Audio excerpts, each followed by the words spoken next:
Welcome back to the Midnight Who Show, and today we're going to be reviewing the first two episodes of The Falcon and Winter Soldier. Now, these were pretty decent episodes and a great start to the 6-part series. I really enjoyed how the first episode was very, it was like a slow burn type of story, but it really showed the characters and how they're adapting to this new world. We get to see the Falcon, Sam, really just deal with the complexities. Does he really want to take on the mantle with the shield? But he kind of gives it up in the first episode. And when I'm watching, I'm like, is that a smart choice? Probably not. Government kind of uses that to their advantage a little bit. But I also really liked how he's trying to get involved with his family a lot more and just trying to, be there for them. And with Bucky, he's trying to atone a lot for his past as the Winter Soldier. And that's one of his requirements of therapy, which I thought was a really good exploration of his past. Even though he's now pardoned, it still kind of he has to catch up with that and deal with that. Now, I really thought it was a smart choice to kind of keep them separate in this first episode because it allows for exploration of their character, which I thought was really good. And the first episode had a really good action start with the Falcon in the air in that scene. That was a great start. I really enjoyed it. Now, the Flag Smashers in this group, which are their main enemies they're going against, they're definitely enhanced super soldiers, so they're kind of like that, which is interesting. There's more super soldiers out there. But they also believe the world that was created from Thanos, where 50% of the population was gone, was the better world. And they want to get back to that. And I really thought that was a very interesting concept. And I'm really glad to see Marvel's continuing to explore a lot with this kind of post-blip world. And we really get to just see how the worlds kind of change and how characters have to interact now. I'm glad we're continuing that. And we're also exploring these characters' trauma in their past, and it does a really good job exploring that.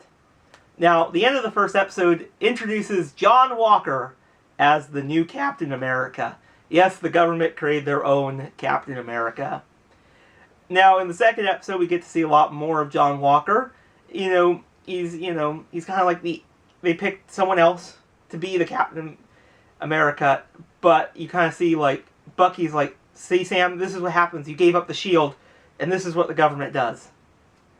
And we get to see a little bit more of John Walker in the second episode, and it'll be interesting to see where they head his character in this 6-part event, because if you know the comics, kind of know what happens with John Walker, and it'll be interesting to see what they do with him.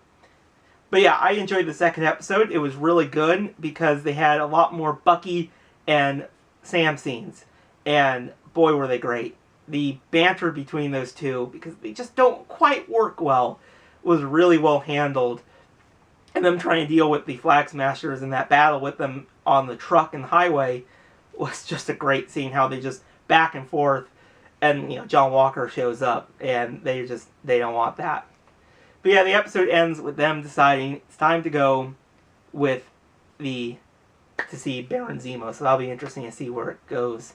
But we also get to see a character from Bucky's past, which I'm very curious if they're going to continue to explore a little bit, because it's interesting to see that there was more super soldiers post-Steve in World War II, so it'll be interesting to see if they explore that more. It was a really good build-up in the first episode, exploring the two characters, and then now we're starting to get more and more involved in this kind of what's going on with the Flag Smashers, and I'm really curious to see where it heads to in the next 4 episodes.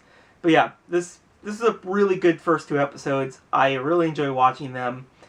And there's some really good moments between Bucky and Sam, which I really, really enjoyed. And I'm really excited to see the next episodes of The Falcon and the Winter Soldier. So tell me your guys' thoughts if you've seen The Falcon and the Winter Soldier's first 2 episodes on Disney Plus in the comments below. And I'll see you guys in the next video. Bye, everyone.